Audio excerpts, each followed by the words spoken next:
you all for taking your time to be here and join us. And again, I apologize for the delay, but we want to go ahead and get started. I want to thank our partners who have made this call possible.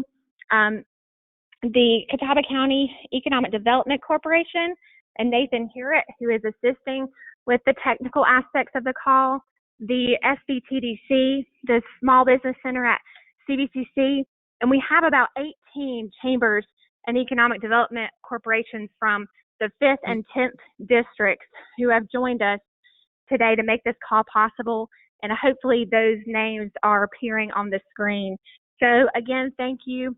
I also want to thank our speakers that have taken time out of their schedules to be here, and I know that they're super busy. So first, I want to recognize Congressman Patrick McHenry, of representing the North Carolina's 10th district, and he also serves as the ranking member of the Financial Services, the House Committee on Financial Services.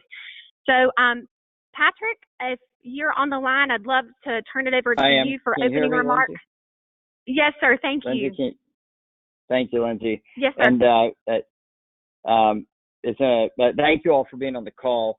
It's an honor to be with Virginia Fox, who is the lead Republican on the and former chair of the Education and Workforce Committee in the House of Representatives, and I'm the lead Republican on the House Financial Services Committee.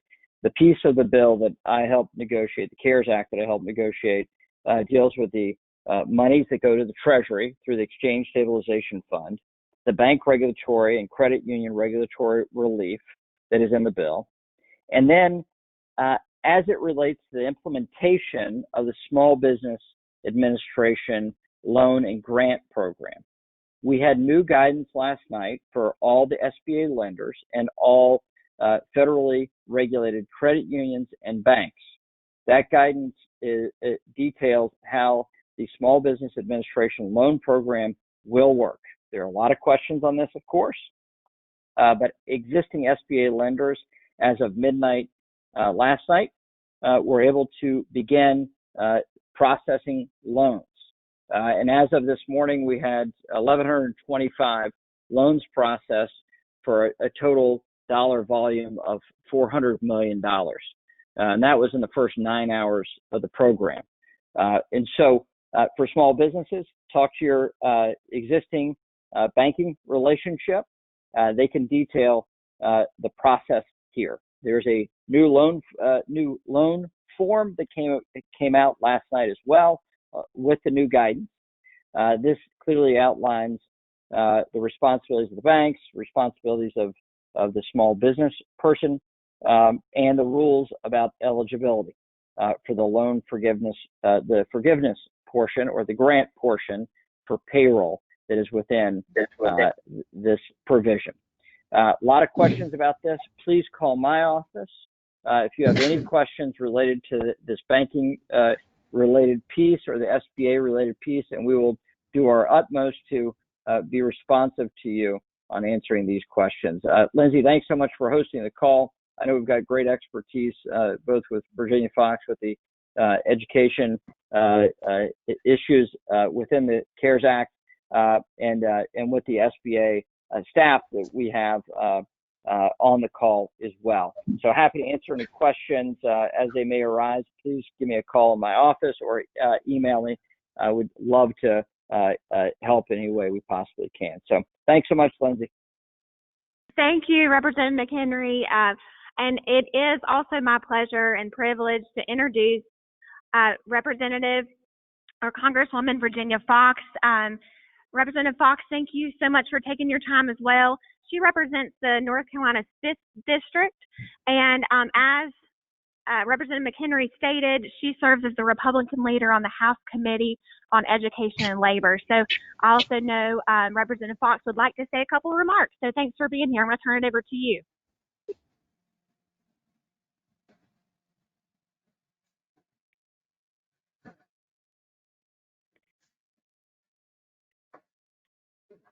Representative Fox might have to unmute your line.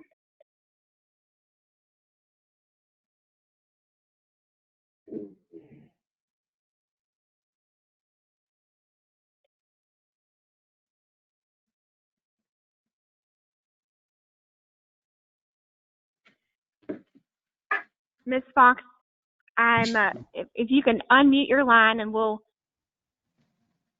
I'll let you know if we can hear you. My line is unmuted. There you are. There you are. I can hear you now. So thank you. Thanks for joining us. Well, it was unmuted. I don't know what happened. I muted it and unmuted it. So anyway, Patrick and I both have another call we need to be on. It started at 11. I think he probably has gotten off because he's one of the main speakers on that call too. But I want to reiterate what he said. Call our offices for specific questions, and you have two experts on the line who are going to be speaking after we do, and they are terrific on answering questions. But the number in my Clemens office is 336-778-0211. Andrew Krefsky is there, and he is answering calls, and or the calls are being forwarded to him if he's at home working. And we are working with small businesses every minute of every day, helping them. I think the school systems have pretty well down pat what was done in the CARES Act related to education. But if the schools have any questions, we're happy to answer their questions. Most of our questions are coming from small businesses. My own daughter has a small business and is caught up in all of this. So I'm hearing firsthand the challenges that are here. And I just want to say, we're doing everything that we can. I do hope I will do what the president does every time, and the vice president at the press conferences. Please follow the guidelines.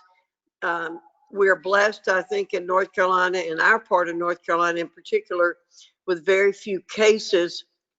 And so I'm hoping that will continue to be the situation. So I won't go into any details. Patrick's already, I think, covered what most of your members are concerned about. And so I would just urge people to continue to go to our websites, go to the websites of your chamber and the U.S. Chamber and other organizations that have lots of material out there. But I thank you, Lindsay. All the chambers are doing a wonderful job. Thank you. Representative Fox, I know you have a busy schedule, and I really appreciate you taking the time, and apologize for the technical sound issues. It's certainly a representative of the disruption that we're all experiencing. So thank you for that. Thank you also for being a champion for business. Both you and McHenry are always a strong voice for business, and we appreciate that on behalf of all of our chambers that are represented on this call. All right. Well, now we are lucky to be joined with two policy experts that are going to help dissect this bill as it pertains to our business partners. On the call, we have Joe Hart. Joe is the policy director for the U.S. House of Representatives Committee on Small Business, and then Rob Yavor. Rob is a senior professional staff with ranking member Steve Shabbat with the U.S. Committee on Small Business, or U.S. House Committee on Small Business. So both of them are here. I just want to remind you, if you have a question, to put them in the chat box, as they will be giving some information first, and then we'll have some time at the end to answer your questions. So Nathan Hewitt with the Catawba County Economic Development Corporation will be facilitating that Q&A. So just as a reminder, if you do have a question, go ahead and put that in the chat box, and we'll get to them after their comments. So I would like to introduce Joe Hart. Joe, I'll turn it over to you. Thanks again for taking the time. Sure, absolutely, and thank you for hosting the call, Lindsay. This has been a great way to get as much of this information out to the folks who need it. Both Rob and I have done about 10 or 15 of these so far, with about 10 or 15 more to go. But I want to keep my remarks short, because I know that most people have very specific and granular questions about how this stuff is going to work. Basically, in the CARES Act, we made changes to two programs. The Economic Injury Disaster Loan, or up to $2 million, and it's based on your actual injury determined by the SBA. This is the type of loan. This is a direct loan from the SBA, so you would not be going to your local lender for these.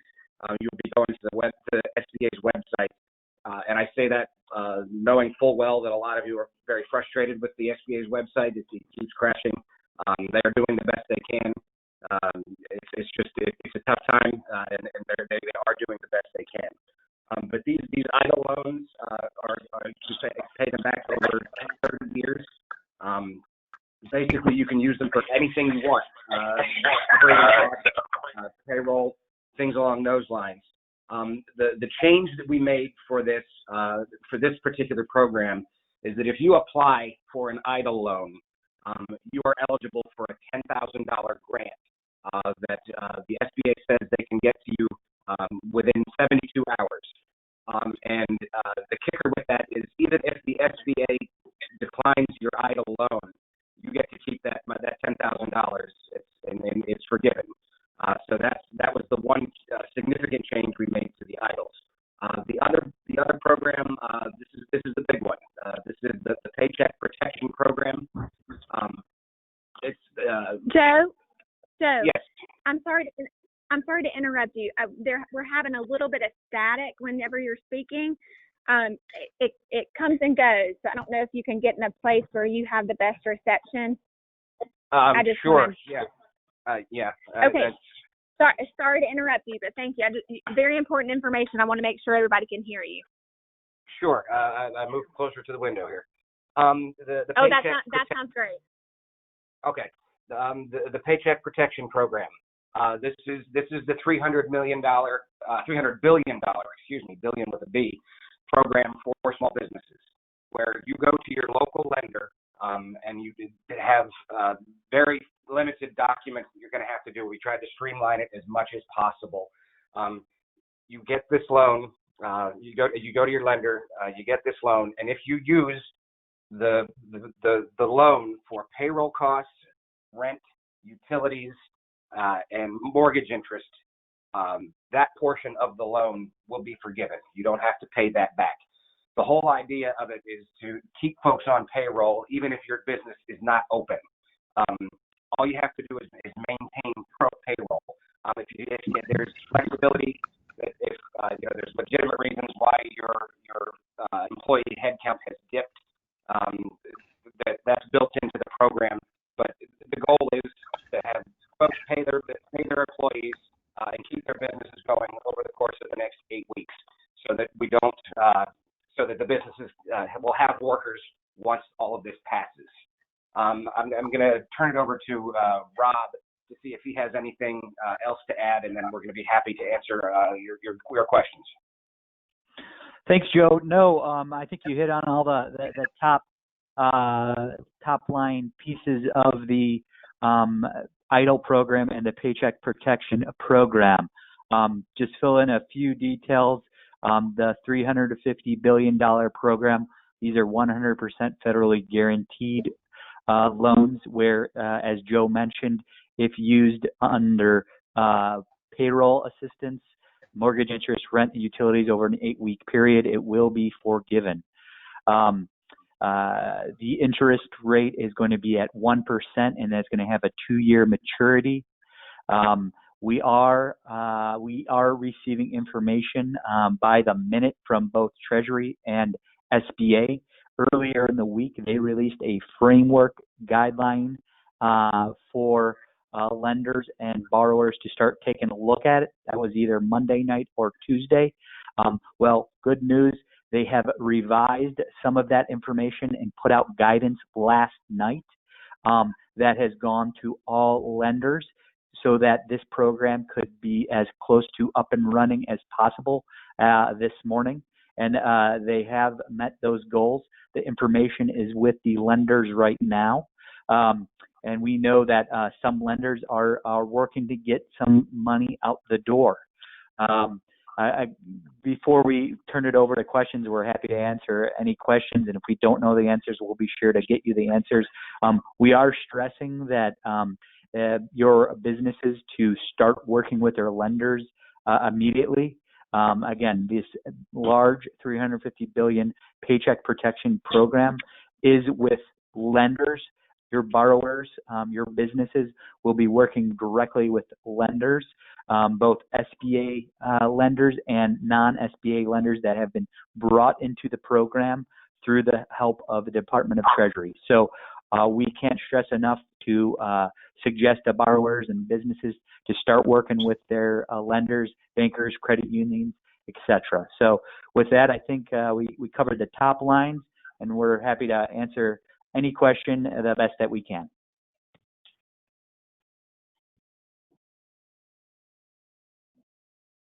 Thank you, gentlemen. That was very good information. We're going to transition to Q&A.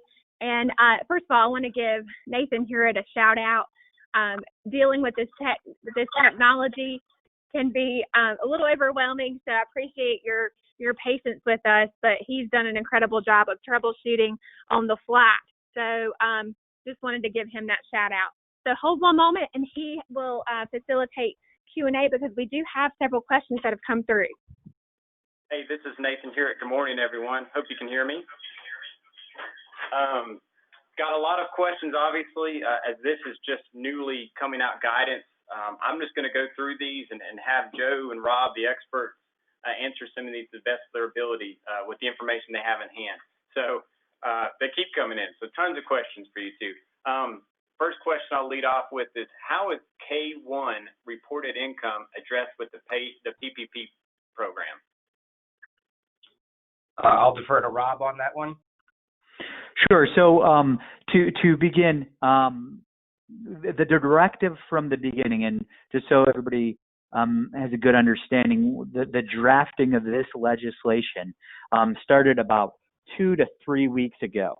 And the directive for everybody was see how many small businesses you can receive that can receive assistance between now and the end of the emergency period. Now, we know that the emergency period has been growing over the last few days and about the last week.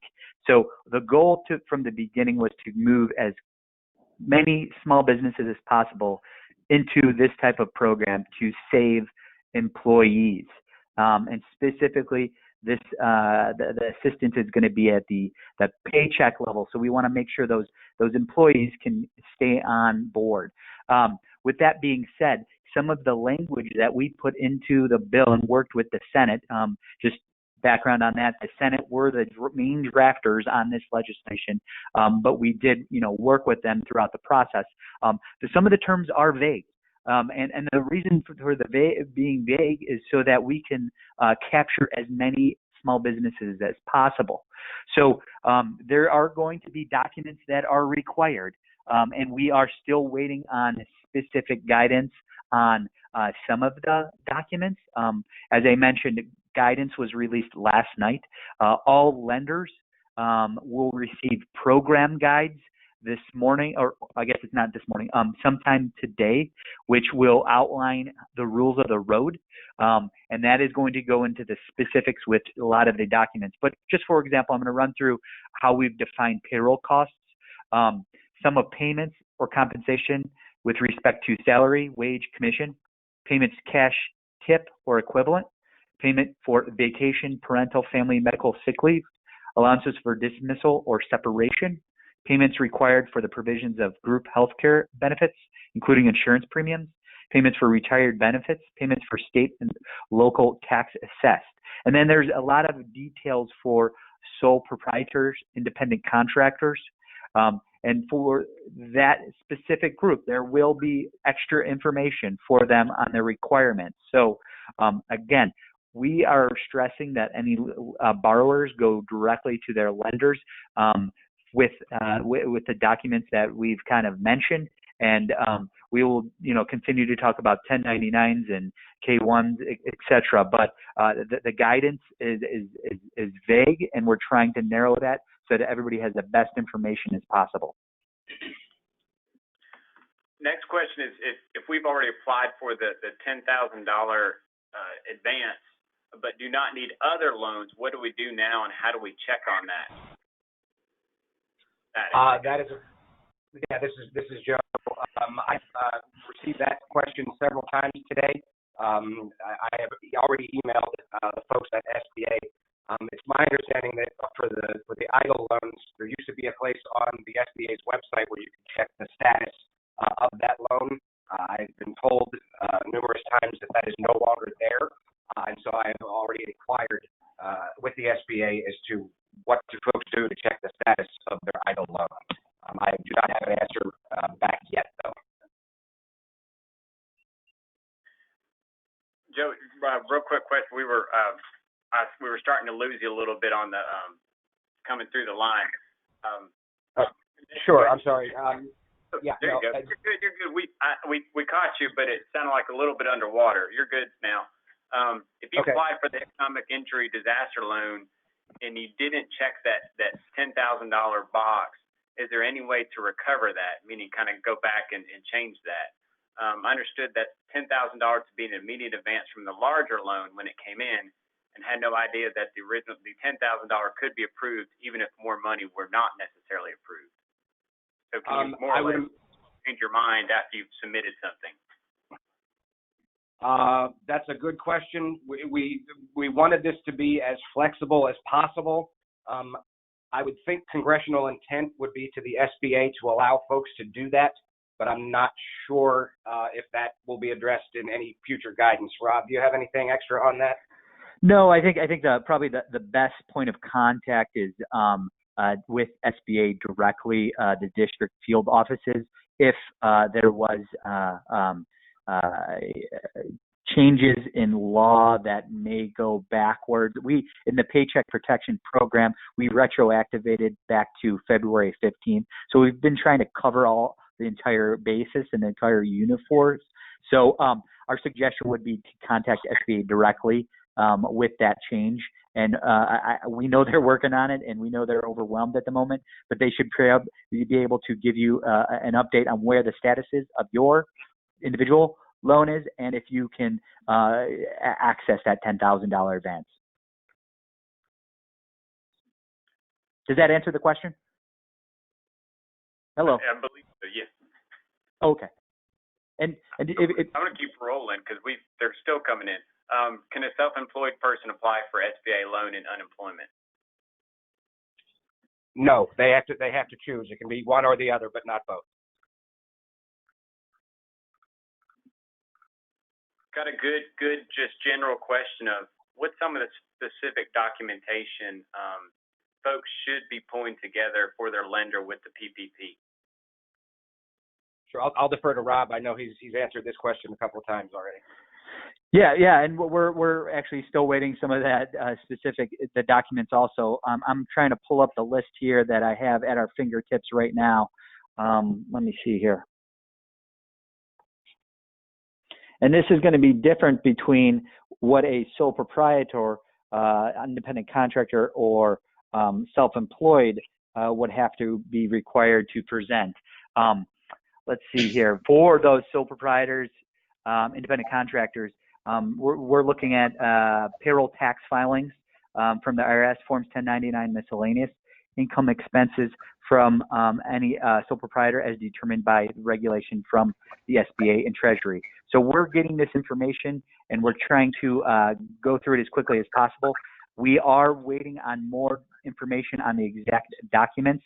I would like to point out that there are 2 basic applications that are currently on Treasury's website that will be used and taken into account for the businesses when they go and see their lender. So the best way to answer that question is to go to treasury.gov. At the top, there is a link for assistance for COVID-19 businesses. You will see about 6 or 7 links on that page, and then you'll see the application forms. Again, this is going to be done specifically with your lender, but our suggestion is to take a look at those documents. That is the application, or will be similar to that application that you're going to be filling out. So it'll give you an idea of what you need to have in place prior to getting to your lender. So our suggestion is take a look at those forms and then start talking with your lender. Next question is, how long is the payroll protection supposed to pay employees? Just 8 weeks? What if we potentially need to stay closed longer? That's as Rob was saying, the virus keeps moving our cheese. This was just, it started almost a month ago, and so they initially put the end date that this program would be allowable. I shouldn't say they, I should say we put the end date of June 30th. We may have to revisit that depending on how long this crisis lasts. But yes, currently it is just those 8 weeks that would be forgiven. You can continue, the size of the loan isn't just what you need for those forgivable expenses. If you get a larger loan and use it for payroll past those 8 weeks, that you would have to pay that back, but the money will be available to do that.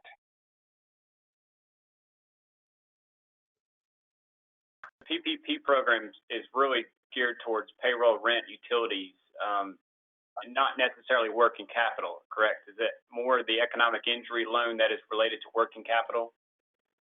Yes, and you can qualify for both as long as you don't use them for the same purpose. You can qualify for an EIDL loan that can cover your overhead, working capital, things like that, and then you can also qualify for the Paycheck Protection Program, and the forgivable portion of that would be your rent, your utilities, your payroll, and your mortgage interest. So you can do both as long as you don't use them for the same purpose.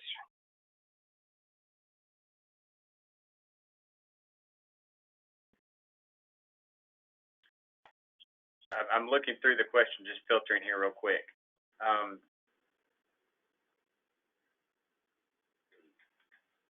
And while you're kind of looking for the next question, another good thing to point out with the EIDL loans, the economic injury disaster loans, there is a refinancing option where you can refinance an EIDL into a PPP. The only requirements there are that you've had to have the EIDL, the economic injury disaster loan, after January 30th, and therefore you'll be able to refinance that into a PPP. And to tag that, that would be very beneficial because the EIDL loans for businesses are at 3.75%, and the PPP loans are going to be at 1%.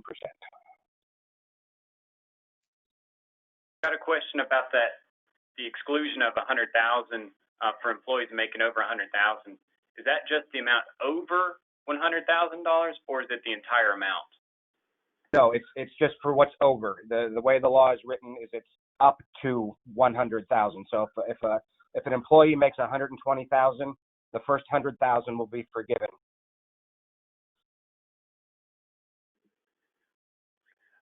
Got a question related to the economic injury loans.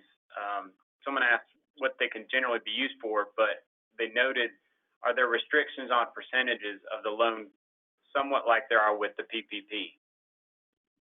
I don't believe so, but I'll let Rob extrapolate a little bit.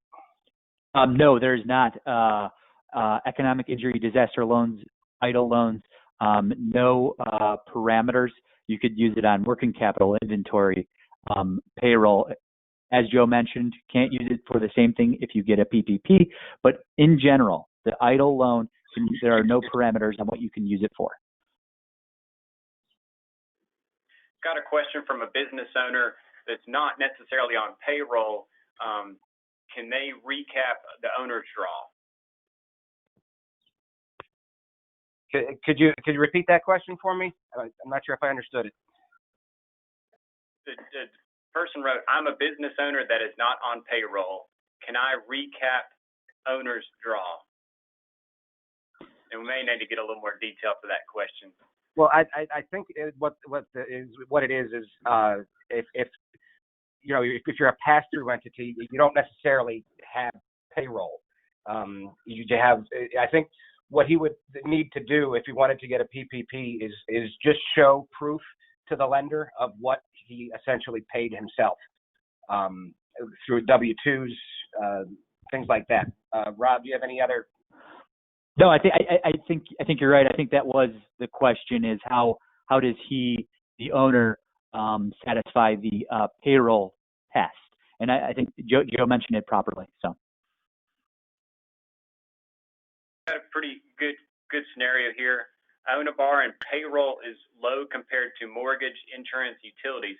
So the 2.5 times payroll doesn't exactly help me with the 25% left. So if we can get 2.5 times for 2 months, is there any help with that situation? Someone that has a high lower payroll versus other costs. Yeah, this has come up before, and unfortunately,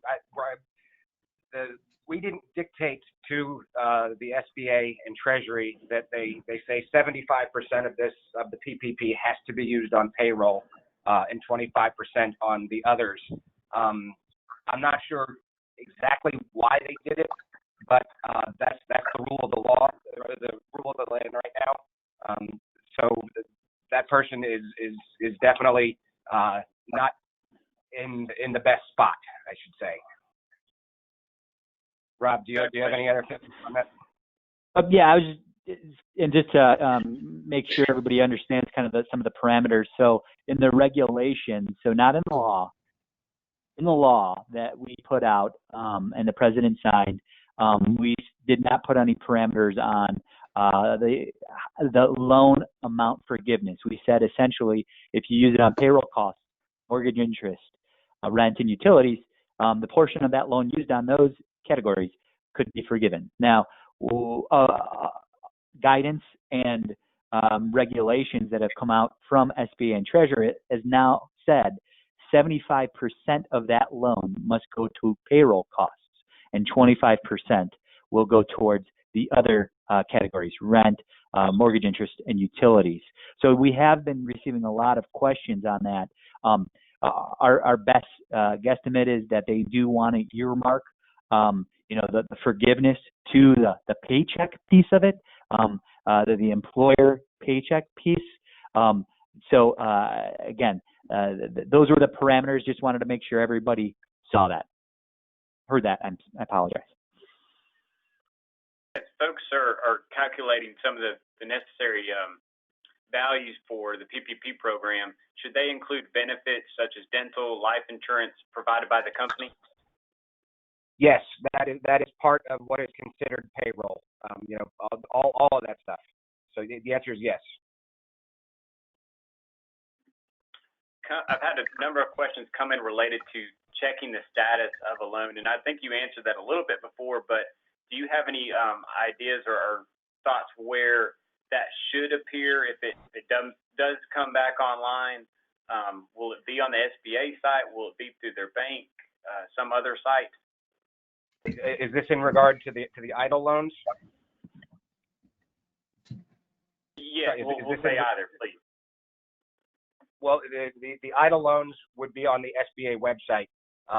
The PPP will not be on the SBA website. That is going to be completely through your lender.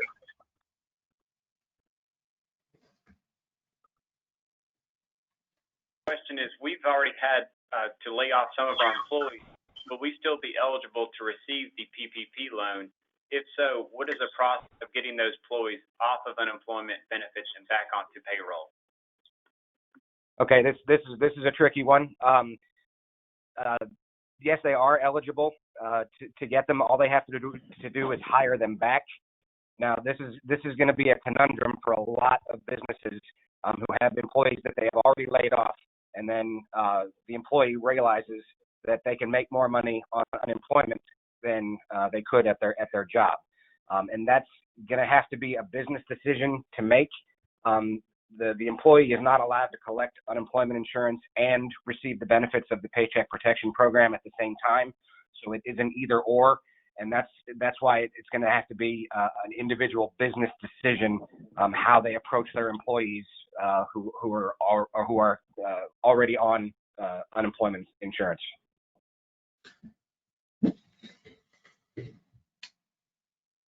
Someone's making reference to one of the applications, I'm not sure which, The application used this week asks for cost of goods sold.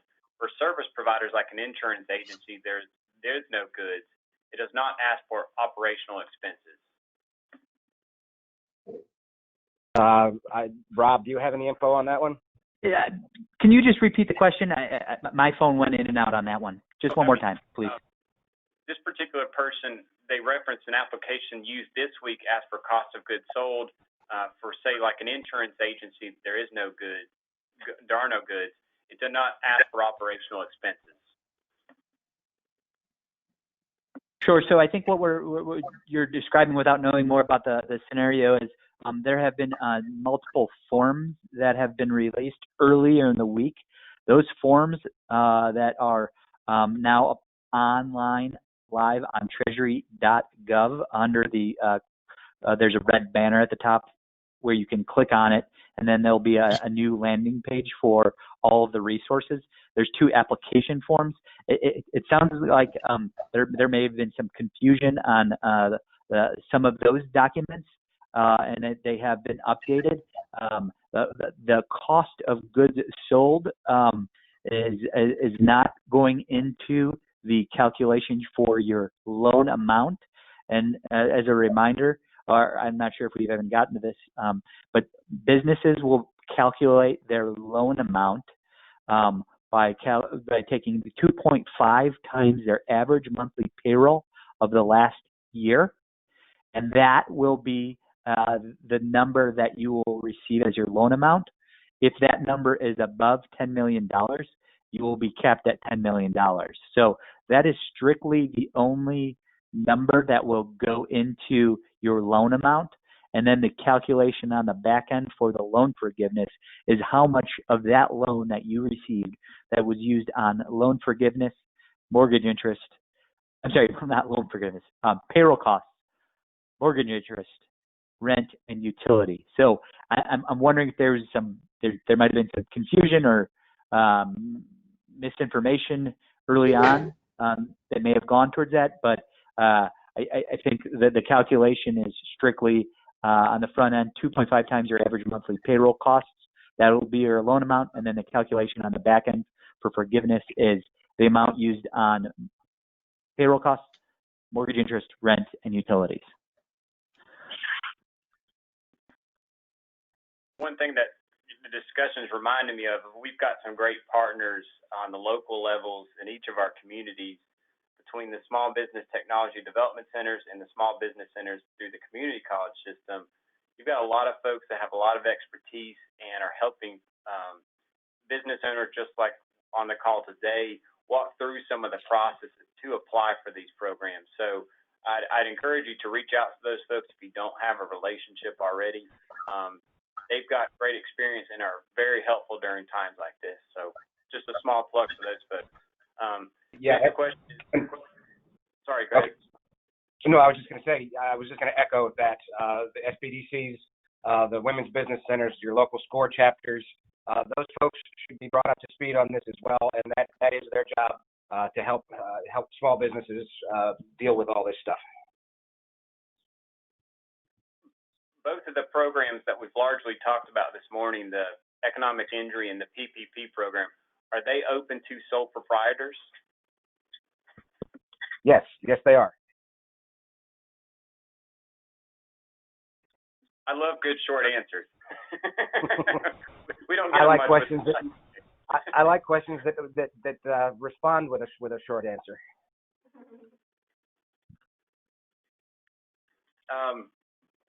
Let's see here. Real quick, this may be a quick yes or no answer as well. I was informed that 2.5 times multiplier actually got reduced to 2.25. Is this true? Not that I have seen. Rob? I agree with Joe. I'm not sure about that. And the guidance that it had that was released last night, it was still 2.5. That is correct. I'm gonna assume that that's a rumor, and we can hopefully quell that rumor.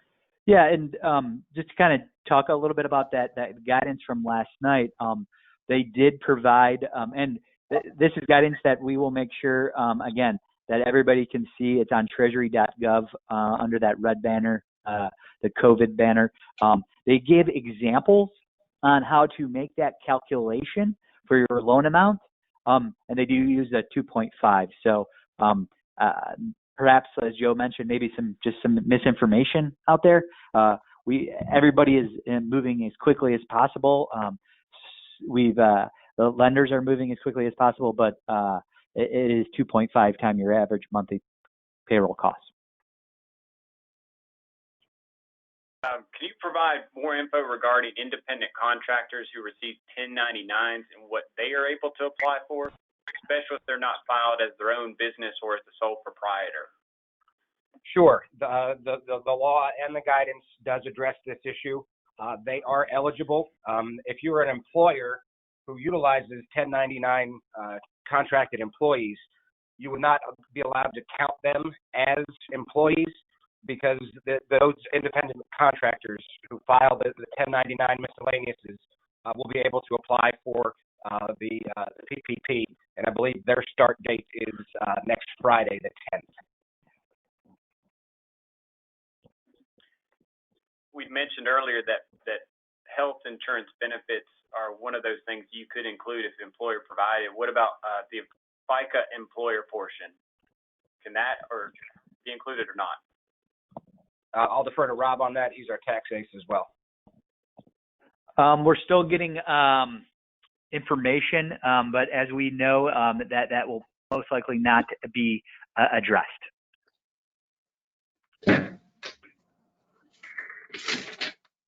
Have someone that mentioned if you take health insurance benefits, someone's salary, that could be added to the 100,000 limit, in essence making the amount over 100,000 in some cases. Is correct. I'm not sure the context there. Yeah, that is a factual statement, but only the first 100,000 will be forgiven. And I did want to jump in. The FICA question excluded from the calculation. Federal employment taxes between February 15th and June 30th will be excluded for FICA. So I just wanted to confirm that for everybody. Filtering through some of the questions, trying my best to understand them, to present them to you all. This one relates to more federal unemployment benefit. And do you happen to know if employees who have reduced hours and have made an unemployment insurance claim can also receive the $600 federal unemployment benefit? That's a little bit out of our depth. We did not have any input on the unemployment insurance question, other than to say they're not allowed to double dip. They'd have to either decide, get rehired by the business and drop their unemployment, or stay on unemployment. But I think the extra $600, I'm not sure how that divvies up if they were a part-time employee. Doing our best to answer everybody's questions here. This is a good general question I've seen a lot. Is there a deadline by which you must rehire employees that have already been laid off in order to receive PPP funds? We gave them a lot of flexibility. Rob, maybe you can help me not make a mess of this answer. Sure, and maybe it'll be a good idea to kind of walk through the loan forgiveness details. And there is SBA and Treasury have notified us that loan forgiveness guidance will be coming out shortly. But there are a couple qualifiers. So to qualify into the Paycheck Protection Program, you have to be a small business and generally 500 employees or below. It has been extended to 501c3s and 501c19s, which are veterans organizations. That 500 employee below threshold, there's a few exemptions. Businesses within the hospitality and food service industry, businesses that appear on the franchise SBA's franchise directory, so franchisors and franchisees. In those specific cases, both in the food service and hospitality industry and franchises that appear on the franchise directory, the assistance is geared towards the store or location level. So drops down to the store and location level. So that's the big first qualifier is, whether or not you met the size standards for the business. You've also had to have been in business on February 15th, and you've also had to have employees on February 15th. So that enters you into the Paycheck Protection Program. Moving beyond the actual loan into the loan forgiveness piece, you have a few qualifiers. So the first qualifier is if you have maintained payroll continuity. That is essentially saying over the covered period, the 8 weeks, you had to not fired anybody, or if you have, you bring them back onto your payroll. And the way this is going to be, you're going to be looking at this is there's some flexibility there. It's not at the beginning of the 8-week period you had 15 employees, and at the end of the 8-week period you had 14 employees, and then therefore you are disqualified. That is not the case. There's flexibility. There's legitimate reasons for an employer to reduce headcount. Maybe there's a legitimate firing. Maybe somebody passes away. So there's flexibility there. We are encouraging, because this is a Paycheck Protection Program, that the rehires they come back on very quickly. And the reason for that is the amount of loan that will be forgiven is going to be looked at on your salaries and wages that go out the door. So first qualifier, did you maintain payroll continuity? And that's going to be a headcount number. The second is to calculate the actual amount of forgiveness. You're going to the lender and the borrower is going to look at the amount of salaries and wages that have gone out the door over the payment period. So if you reduce your salaries and wages by 25%, your amount of loan forgiveness will be reduced by that amount. So essentially, you have to maintain payroll at 75% salaries and wages. So the rehire up and running quickly so that you may not be reduced or get a deduction on your amount of forgiveness.